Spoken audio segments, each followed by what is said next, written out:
Today is the 15th of June, and she woke up to silence. No rustling sheets, no familiar cough, no half-spoken prayers murmured into morning light. Just the hum of the ceiling fan. Just the ache in her chest that hasn't left since the moment he did. She reaches toward the other side of the bed without thinking, like a ritual her body remembers, even though it's been almost 8 months now. The sheets are cold. And with that, the ache flares again. Why is the world still moving when he isn't? She wonders this in the quiet. She's asked it every morning since the day he died in her arms. Her name is June, fittingly enough. She's 69, a Christian widow from rural Ohio. A church pianist, a mother of 2 grown children, a woman who spent 45 years loving one man and losing him the way no one ever truly prepares for. June met Thomas when she was just 20. They danced to gospel records in the living room before dinner, held hands during every sermon, whispered prayers into the fabric of their marriage. And then, last October, cancer came. Swift, aggressive, unforgiving. They had 47 days from diagnosis to the moment she whispered in his ear, "It's okay, you can go now." And he did, in her arms, on that little blue recliner by the window. The one, he said, felt like home to his bones. What no one tells you is that grief doesn't scream. It whispers. It sneaks into quiet afternoons and clings to the corners of photos. June still talks to him sometimes. Out loud, in the kitchen, in the car, in church, when the choir sings his favorite hymn. And in those moments, she feels foolish and holy. Because how do you stop speaking to someone your soul was braided with? She doesn't cry every day anymore. That makes her feel guilty sometimes. Like she's betraying him by laughing at the neighbor's joke or enjoying the smell of rain. But that's not betrayal. It's survival. Still, some days hit harder than others. Anniversaries, Sundays, the 3rd Wednesday of every month when his favorite casserole used to be on the stove. And today, the 15th of June, feels particularly heavy. Because last year, on this day, he surprised her with sunflowers.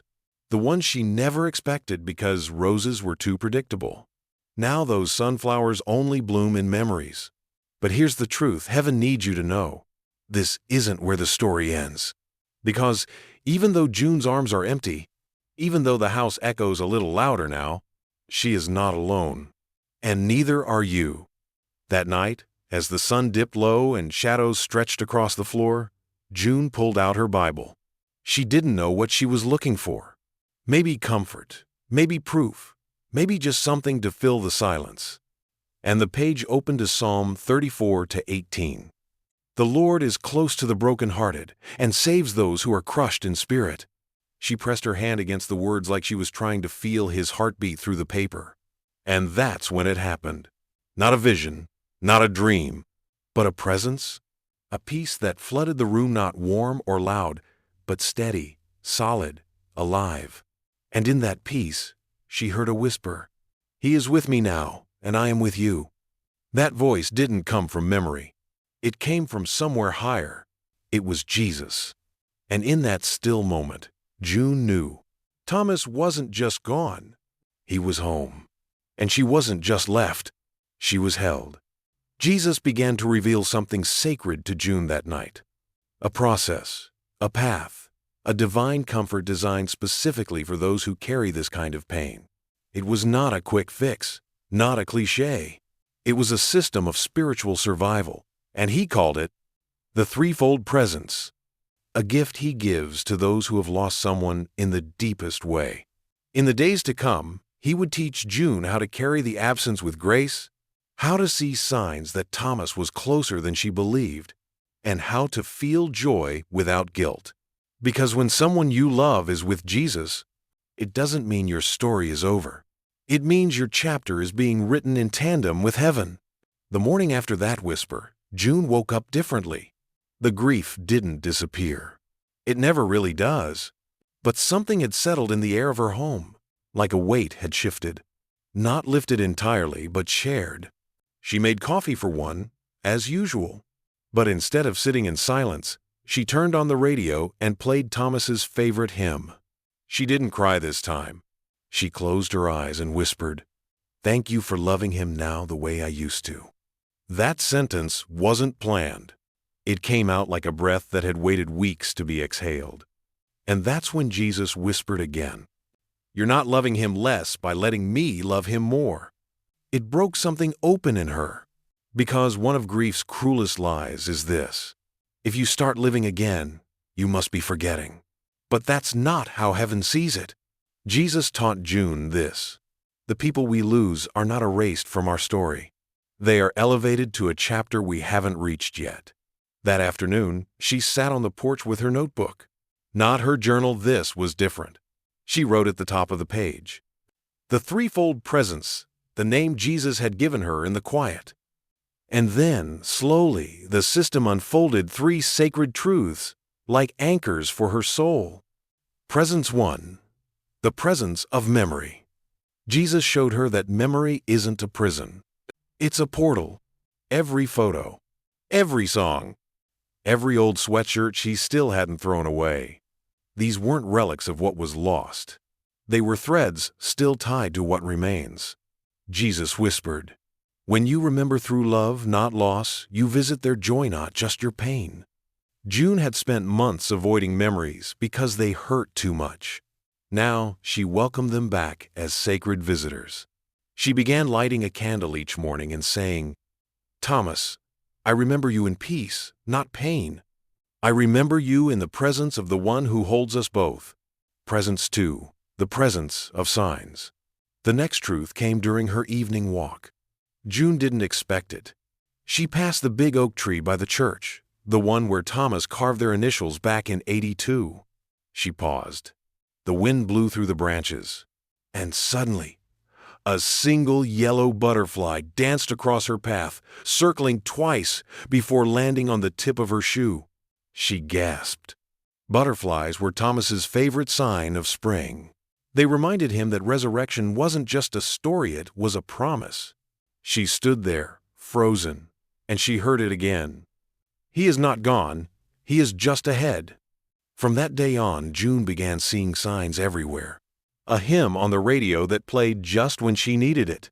A Bible verse that mirrored her thoughts. The way her dog curled up exactly where Thomas used to sit.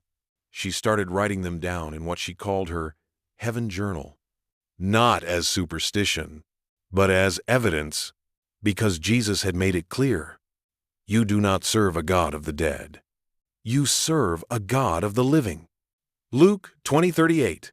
June began walking lighter, not because her grief was gone, but because her perspective had been lifted. Thomas was not behind her. He was ahead of her, cheering, praying, rooting for her in a realm without pain. And this didn't make her loss easier. It made it holier. Presence 3, the presence of Christ himself. The third truth Jesus saved for last. And it would become the one June leaned on the most. Because the presence of memory can fade. And signs don't always come when you beg for them. But the presence of Jesus never leaves. He sits beside the grieving, sleeps in the lonely chair, walks into rooms where sorrow lingers and breathes life into silence. June no longer asked, "Why am I still here?" She began asking, "Jesus, what do you want to do with this pain?" And he answered not in words, but in movement. Through her touch as she held her friend Mary, who'd just lost her husband. Through her voice as she testified at church about peace in the shadow of absence. Through her smile as she planted sunflowers, Thomas's favorite, beside the mailbox. She wasn't moving on. She was moving forward, with Jesus at her side, with Thomas in her heart, with heaven in her line of sight. You who are listening, if someone you love died in your arms, if you still wake up hoping it was just a dream, if you feel haunted by silence, know this: they are with Jesus now, and Jesus is with you. You are not alone. And tomorrow, when the ache returns, because it will, sit, light a candle, say their name in peace, welcome the signs, hold the silence like a sacred space. Because love doesn't end in a hospital bed. It rises, and Jesus walks with you until you meet again. It was a Thursday afternoon when June returned to the cemetery for the first time in months. The last visit had broken her. She'd stood by the headstone, reading his name carved so cleanly, so coldly into the granite, and whispered, "Is this all that's left of us?" But this time, she came differently. She carried a sunflower in her hand and the threefold presence in her spirit. She sat cross-legged on the grass, not caring about the dirt or the weather. And for the first time since the funeral, she spoke with full peace. "I still talk to you, you know. I know you don't need me to, but it helps me breathe." And then she laughed. It wasn't a big laugh, just a small, cracked giggle, the kind you make when the ache in your chest shifts just enough to let a little light through. She looked up at the sky and said, "I don't feel like I'm losing you anymore. I feel like I'm walking toward you, slowly." That was the moment it all made sense. What Jesus had been showing her wasn't about forgetting. It wasn't about getting better. It was about carrying the love forward. Grief has no map, no calendar, no finish line. But Jesus had given her a compass, and that compass pointed to one word: presence. When she missed Thomas in the kitchen, she invited Jesus to stand with her there. When she passed his chair, she whispered, "Thank you, Lord, for the time we had." When she couldn't sleep, she opened her Bible not for escape, but for anchoring. Psalm 73-26 became her pillow. "My flesh and my heart may fail, but God is the strength of my heart and my portion forever." June began volunteering at the hospice center where Thomas had spent his last weeks, not because she was healed, but because she was healing. Big difference. She sat with people who were holding the hands of the dying. She didn't offer cliches. She just sat, held their hand, listened, and when it was right, she shared her story, shared the threefold presence. And slowly, people began to call her the Peace Lady. She didn't wear that title with pride. She wore it with humility. Because the peace wasn't hers. It came through her, but it belonged to someone greater. Jesus wasn't giving her a ministry. He was giving her a mission. To remind others that grief is not a hallway to nowhere. It's a sacred path where heaven walks with you. And even in the sharpest moments when she smelled his old aftershave or passed the corner booth at the diner where they had coffee every Saturday morning, she no longer collapsed under the weight. She breathed, and she whispered, "Thank you for letting me love someone so deeply. It hurts to be without them." Because that kind of love doesn't die. It just changes form. June no longer feared forgetting him, because now she remembered him with Jesus. And that changed everything. The man she loved didn't disappear. He ascended. And now she had two choices: mourn forever in shadow, or live in a way that honored his joy. She chose the second. Every time, even when it hurt. She didn't throw away his things, but she gave some away with intention. She gave his worn Bible to her grandson, his old flannel to a neighbor who missed her own husband. His favorite psalms were printed and framed for the church hallway. And with each item passed forward, she whispered, "This is not letting go. This is letting love keep moving." You, listening right now, if you've loved someone so deeply that their absence still echoes in your chest, you are not broken. You are blessed to have loved that much. And that love? It's not wasted. It's not gone. It's just traveling ahead of you in Christ. You're not meant to stop grieving. You're meant to start walking. And you don't have to walk alone, because Jesus walks beside you. And the one you lost? They're already at the next chapter. Waiting, smiling, still loving you. It was dusk when June lit the candle, not for ceremony, but for memory. She did it every night now, this quiet little ritual that gave form to the ache she carried. One flame for Thomas, and one for the presence of Jesus. She didn't need to explain it to anyone, because some things are too holy to be understood by everyone. That evening, she wrote 3 names in her notebook: 3 women she'd met recently who were walking through grief just like her. Susan, who'd lost her daughter in a car crash. Arlene, who buried her sister in spring. And Robin, who just held her husband's hand through his final breath last Tuesday. June didn't feel like a counselor. She wasn't trained. But grief had given her a gift, compassion without condition. She didn't offer advice. She offered presence. And that presence became her ministry. Jesus began showing her something new. Not just how to live with grief, but how to pour through it. Because grief, when held by heaven, doesn't rot. It becomes oil. Oil that anoints the wounds of others.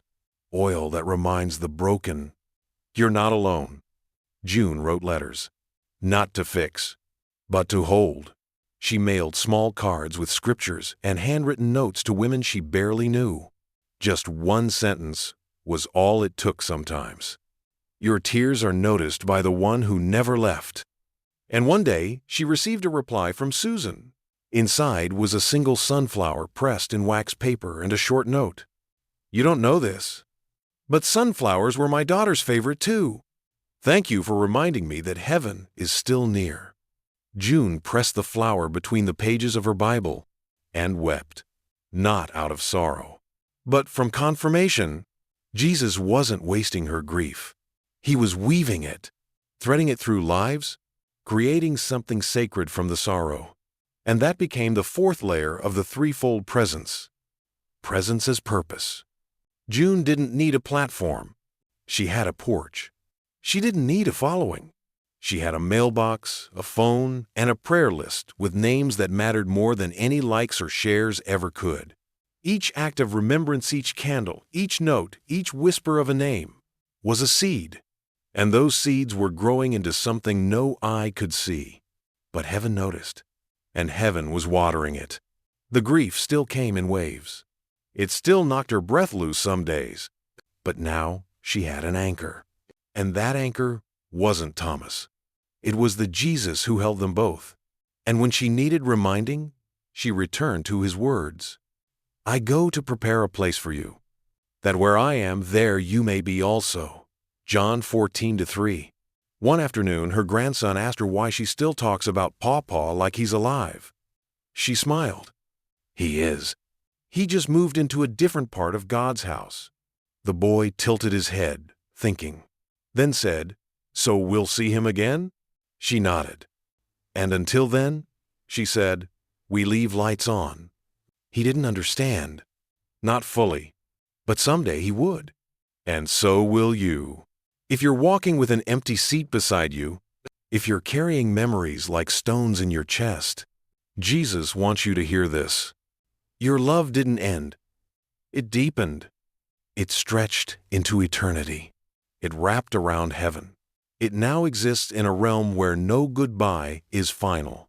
And until you see them again, you are the keeper of that light, the bearer of that memory, the one still walking with their love in your heart and Christ by your side. June didn't expect the final part of her healing to come during a Sunday service. She had attended church every week since she was 12. Saturday in the third pew on the left. Played the piano when needed. Brought potluck dishes when she could. Worshipped with quiet reverence, always beside Thomason till last fall. After his passing, that seat beside her felt like a wound, a gaping silence. She tried moving to the back, tried skipping altogether. But every time she sang, she heard his voice. Every time she bowed her head, she felt the space where his hand once held hers. But this Sunday was different. Not because she felt stronger, but because something in her had surrendered. She didn't show up to church to feel better. She showed up to offer her brokenness. And that's where the final truth of Jesus' gift to her came. You are not alone, not in your pain, not in your pew, not in your prayers. I walk with the grieving. As the choir sang, It is well with my soul, tears streamed freely down June's cheeks. But this time, she didn't try to stop them. Because grief isn't weakness. It's love that has nowhere to go except heaven. And heaven always receives it. She stood, eyes closed, and whispered, Thomas, I miss you every day. But I know where you are, and I know who is with me. So I will not let my heart close. I will keep it open for love, for life, for him. And in that moment, something holy bloomed inside her. Not a release, not an ending, a resurrection. The resurrection of hope. That afternoon, she returned home and finally took something down from the hallway wall. A frame she'd placed there months ago, holding the memorial card from the funeral. It had felt too sacred to touch before. Now, she replaced it with a new frame. Inside was a handwritten note that simply read, "Thank you, Jesus, for letting me love him. And thank you for loving me still." Because that's what grief becomes when held by Christ. Not an anchor that drags you down, but a tether that connects you to both heaven and earth. You who are listening, you who wake up with tears on your pillow, who hear their voice in dreams and ache when the house gets too quiet, you are not alone. They may have died in your arms, but they now live in His. And He, Jesus, still by your side. Here is your final step. Tonight, light a candle. Not in sorrow, but in gratitude. Say their name, then say His. And know, without question, they are safe. You are seen. And you are still deeply, wholly, eternally loved. One day, you'll walk into the room where they now live. No more time. No more sickness. No more goodbyes. Only reunion. Only joy. And until that day, you are not walking alone. You are walking with Christ. And the one you lost, they are waiting at the door.